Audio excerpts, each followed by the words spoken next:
Crusader Kings III's upcoming DLC, The Royal Court, is looking to shake the foundations of the game for your court systems, while also creating a much more in-depth culture system that allows for the blending and separation of cultures. Hello everybody, this is Havoc, and in today's video, I want to take a look at some mods that I use in every campaign that I've played recently, outside of major overhauls, of which you can play right now that will give you some little teaser tastes of the upcoming DLC. We still do not have any sort of release date for the Royal Court, so mods are going to have to be the only way we can get any closer to the real experience. A couple of things to mention before we begin. Each of these mods should be compatible with each other in the context of the vanilla campaign. There are some issues regarding major overhauls like the Kingdom of Heaven and the Fallen Eagle, for example. If you keep to the main campaign, you should be good. Second, this is by no means a definitive or exhaustive list, so I highly encourage you to recommend your own CK3 Royal Court-like mods in the comments section so other people can try out the mods you enjoy yourself. Now, let's take a look at 8 mods that feel like the Royal Court DLC. I'll start with the court side of the mods list, as this encompasses the majority paid part of the DLC, beginning with Minor Titles. Minor Titles is a mod that brings back the smaller titles within your court from CK2. Confirmed in Dev Diary number 73 to make its official debut in CK3, Minor Titles is a fantastic mod to expand your court system by adding 6 new titles that your vassals and courtiers can attain. Minor Titles is a fantastic mod to expand your court system by adding 6 new titles that your vassals and courtiers can attain: Cupbearer, Court Dwarf, Master of the Horse, High Almoner, Court Champion, and Tax Collector. Much like the major council titles, when paired with the right person, your minor titles can go a decent ways to make your entire court better, while adding some roleplay perspectives as well. Almost all of the minor titles have useful effects, like your Court Champion requiring prowess to boost your protection or to increase the efficiency of your knights, your High Almoner's learning to boost the opinion of your vassals, or the clergy depending on the option you choose, or even a cupbearer who uses intrigue to protect their liege from poison assassination attempts or to boost the overall health of their liege. To take it a step further, certain traits enhance the effect positively or negatively for each title, so you'll want to keep that in mind when using this mod. You won't regret checking this one out for your future campaigns one single bit. Next up is the Coat of Arms Designer. This one's been confirmed in Developer Diary 71, and this mod even received a nod from Paradox themselves, as the mod first released just days before the Developer Diary that confirmed it. While much more rudimentary and low graphic than what will come out of the Royal Court version, Coat of Arms Designer does exactly that. It takes a series of patterns, emblems, and colors and combines them to create your own personal coat of arms. It is by no means perfect, but considering the rather immense amount of scripting involved with nothing like this currently in CK3, it's pretty impressive, and it makes me pretty eager to check out the actual Coat of Arms Designer once Royal Court comes out.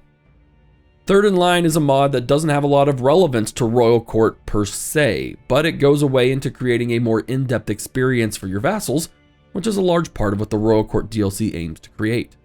Terms and conditions may apply. We'll see your AI vassals start to negotiate their contracts based on their traits and personalities within the game, along with your own ruler's personality. For example, a greedy vassal may be willing to negotiate giving you more levies if it means they have a lower tax obligation. A powerful or dishonorable vassal might push lower obligations more often and more aggressively. This presents a rather massive key change to contracts. Because you are catering a contract to a personality that matches someone's goals, you can regularly change these contract statuses without fear of tyranny, as long as the other party agrees to it, which is a fantastic move forward in this area. The last big piece to this mod is that, say you have dozens of vassals. Instead of the potential micro nightmare of managing all of those, you can use your Chancellor to negotiate on your behalf with all of them except for powerful vassals. In this instance, you just receive a notification that a successful contract change occurred, which allows you to keep tabs on everyone without knowing all the nitty-gritty details. We are now out of the court side of the mods list, and everything going forward is related to cultural enhancements, which, if I'm being honest, I'm more excited about than the actual Royal Court aspect. We'll begin with the RICE mod, or Regional Immersion and Cultural Enrichment. To put it simply, this mod adds a great deal of immersion to local regions, cultures, and religions in CK3 through a combination of smaller flavor packs. These flavor packs entail from simple things like new regional buildings to sets of new decisions, dynasty legacies, etc., etc. This mod is definitely one of those must-haves for your campaigns, regardless of what region you play. It doesn't revolutionize gameplay really, but the subtle additions to these regional modifications are awesome, and it's great to see the attention to lesser fleshed out regions of the map. Our second mod in this section is Medieval Arts, and it will sound very familiar to the Rice mod just mentioned. The Medieval Arts seeks to fill in all of the very local regional aspects of the game with regards to the arts. This is a rather massive mod in terms of scope, as it adds almost 1,000 new unique buildings, over 100 new events, and 50 plus new cultural or regional innovations. I played this and the Rice mod together and have yet to see anything weird happen, so I believe it's safe to say that they're compatible, which means together they add loads of new buildings, innovations, cultural decisions, while also affecting religion and other areas of the game in this manner. It's a pretty big culture overhaul when combined, so it should add up for some great new experiences for the community. Next up on the culture side is Better Medieval Cultures. With the emphasis on cultures in the Royal Court DLC, the addition of more localized cultures is a must, and that's exactly what this mod aims to achieve. Better Medieval Cultures adds 30 new cultures and culture groups across medieval Europe and into the Middle East by splitting up larger historically later cultures like the Dutch and the Anglo-Saxon, with the ability to then combine into those cultures through decisions as those subcultures. While obviously not confirmed yet, it would be cool if this mod has relevance once the Royal Court DLC comes out, allowing us even more culture groups with the new culture mechanics to play around with new campaigns. The last two mods are very compatible to each other, and for any sort of handcrafted experience, I cannot recommend either of them enough. Starting with Ethnicities and Portraits Enhanced, this mod adds loads of headwear, war attire, and clothing options for your characters across several areas of the map, from European circlets to Turkic war attire to Iranian clothing that's subdivided along religion and geographical boundaries. There's a lot to it. More than that though, this mod brings in some high-def retextures on vanilla armor and other items, along with the same attention to high-def retextures on skin and eye details. So not only will you be able to have a wide array of new clothing, but it'll look sharper on your character than it did in vanilla. The ultimate goal is to create more realistic ethnicities and diversity among your various cultures in CK3, and it works fantastic to that end.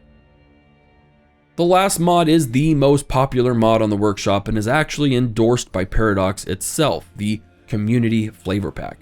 Like the previous mod, the Community Flavor Pack brings in tons of historical portrait accessories for your characters across about every single cultural region and religion in the game. There's not much beyond that in terms of explanation, just know that it is quite expansive, and you'll have one heck of a good time playing dress up with you and any other character you so choose to modify. Again, these last two combined would make for a huge accessible wardrobe for you, so go and do with that what you want with it. And with that, we will wrap up 8 mods that feel like the Royal Court DLC for Crusader Kings III. All these mods have links in the description so you can easily find them, and a quick mention as well, the Royal Court is going to be $30 on release. The expansion pass on my Nexus game store is $35, and it includes the first expansion and 2 flavor packs. This is totally worth it if you've yet to buy the Northern Lords pack. I'd say it's still worth it even if you have. Otherwise, you can keep an eye out on the game store for when the Royal Court DLC actually gets announced in terms of release date, and hopefully it'll be up on the game store then as well. Thank you guys so much for watching this video. I hope you enjoyed the mod list. Be sure to let me know if you have any mods that will go along with this list for that Royal Court experience. And as always, if you enjoyed any part of the video, be sure to give it a thumbs up, subscribe to the channel, and turn on notifications. Whenever the Royal Court DLC releases, be on the lookout for a review and other content. This is Havoc, and I'll see you all in the next video.